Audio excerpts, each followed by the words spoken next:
Le Tecoma Award est décerné chaque année à un chef d'entreprise de La Réunion. Alain Foulon, directeur général de l'Éco-Austral, a présenté le 23 octobre les 5 nominés réunionnais de l'édition 2014. Chantal Vitry a développé son entreprise Renaissance pour la production d'huiles essentielles qui sont aujourd'hui distribuées sur plusieurs continents. En Europe, de plus en plus, et maintenant on a une direction vers la Chine où on nous demande de gérer plusieurs centaines de spas, donc j'espère qu'on sera à la hauteur pour arriver à le faire bien. Nous avons ici des talents à La Réunion dont on ne parle pas assez, et les Tecoma Awards servent également à faire parler de ces talents. Vincent Le Balinaire, avec Innovista, a développé à La Réunion de nouveaux métiers du conseil en immobilier d'entreprise.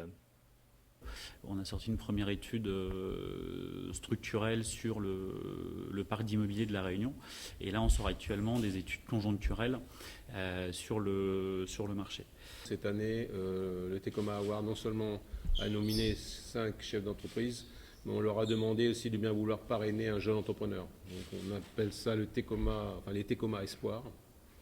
Donc il s'agit pour un nominé qui est déjà expérimenté, qui a déjà prouvé sa réussite, son savoir-faire, d'accompagner un jeune entrepreneur en lui prodiguant certains conseils, en le rencontrant au moins une fois par trimestre pour le suivre dans son parcours.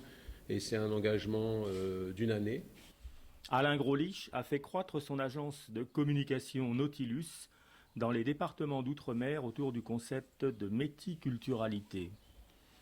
Qui nous permet de boucler quelque part tout ce développement qui va aujourd'hui de Mayotte, Maurice, la Nouvelle-Calédonie, les Antilles, et avec une deuxième grande filiale dans le conseil média. Nos partenaires aussi vont intervenir auprès de ces Tecoma Espoir, notamment notre partenaire, la Banque de la Réunion, va lui apporter des conseils en matière de gestion financière, de tableau de bord, etc. Parce que c'est souvent très important ce côté gestion. Et souvent des entrepreneurs se lancent en maîtrisant bien leur métier, mais négligent l'importance de la gestion. Daniel Moreau, président de Royal Bourbon Industries, accompagne par la transformation le développement de la filière des fruits et légumes dans l'île. Ce qui fait la force de l'entreprise, c'est l'équipe, nos ressources humaines. Nous sommes maintenant 110 salariés. Gérard Végel a conquis la place de leader des services en assainissement à La Réunion. 2014 donne pour nous à cette règle tout son sens, car nous avons mis en route une plateforme de pré-traitement des boues, du moins en ce qui concerne les boues qui ne peuvent être reçues dans les installations existantes. Une soirée qui sera avant tout une fête de l'entrepreneuriat réunionnais, parce que c'est aussi ce côté convivial qui est intéressant de réunir des entrepreneurs qui n'ont pas toujours l'occasion d'être réunis ensemble, des gens d'horizons divers.